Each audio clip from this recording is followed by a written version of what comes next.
Hi, I'm firearms attorney Gilbert Ambler, and today we are going to talk about the taser trap in Pennsylvania because I know that there is some debate on the subject of less than lethal among defense attorneys, because I've heard defense attorneys say, look, if you carry less than lethal and you carry a firearm and you wind up using or deploying the firearm without having first used the less than lethal, the prosecution is going to twist it against you. And I agree that that is a risk. That being said, I think the juice is worth the squeeze when it comes to carrying less than lethal, because if you can carry a device other than a firearm, and if you can stop a threat with it, I would much rather you be able to do so, and then you are facing likely misdemeanors, in some cases felony charges, for having used less than lethal to stop a threat, as opposed to a murder charge if you use a firearm and kill somebody. So generally, I'm a big proponent of less than lethal, including both pepper spray and tasers. We're going to be focusing on the unique laws that Pennsylvania has with respect to tasers, because if you want to carry a taser in Pennsylvania or through Pennsylvania, you need to understand these laws because there are very serious consequences.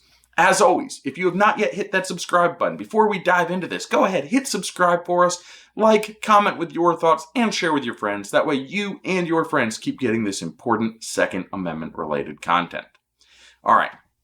We're talking about what Pennsylvania calls electronic incapacitation devices. We're going to be referencing a law here. The law is 18 PACS, that's Pennsylvania Consolidated Statutes 908.1. This is a funny law. I'm willing to bet that there are a lot of prosecutors that don't even know that it exists, but it does exist and you need to be aware of it because it's got some awfully funny requirements. What this law says is that it is generally unlawful to have an electronic incapacitation device in Pennsylvania, and that's subsection A, generally unlawful, unless subsection B you comply with. Subsection B says you can have an electronic incapacitation device if you're using it for a self-defense purpose, and if you actually deploy it, your use of force is reasonable and in compliance with Section 505, which is our general principles of justified use of force in Pennsylvania. So you're allowed to use it, you're allowed to have it, you're allowed to use it for self-defense, but there's a couple of things you need to know about it. Number one, if you are prohibited from possessing firearms under Pennsylvania law, then you can't possess a taser either, or an electronic incapacitation device. So that's number one. Number two, however, is the one that's a trap for people. Because number two, in subsection B, where it says you can have these items for self-defense, it says you can have them if it is accompanied by instructions on its manner of use and a warning as to the dangers involved with its use. Okay?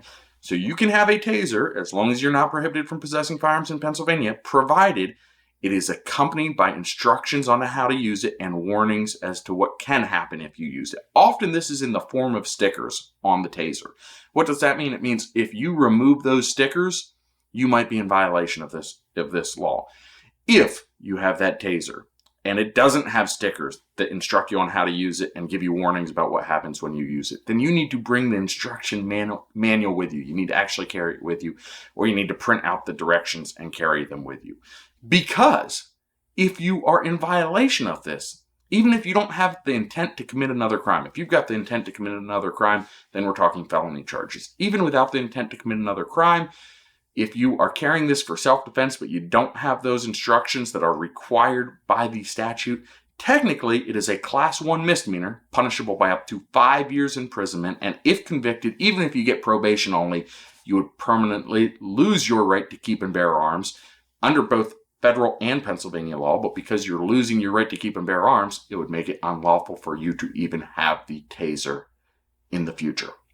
So to summarize, generally, if you can carry less than lethal with you, if you've got the space on your belt, in your pockets, whatever, I think it's generally a good thing. It's great. It's an extra option when you need something between a strong word and a firearm. It's also a great option against an animal that might be attacking you, a dog, something like that. I don't have to shoot a dog that's trying to bite me, but I do want to stop it. Taser might fit that need, but you need to make sure you have the instructions and directions with you. If you enjoyed this content, go ahead, hit that like button, subscribe, tell your friends about it. Until next time.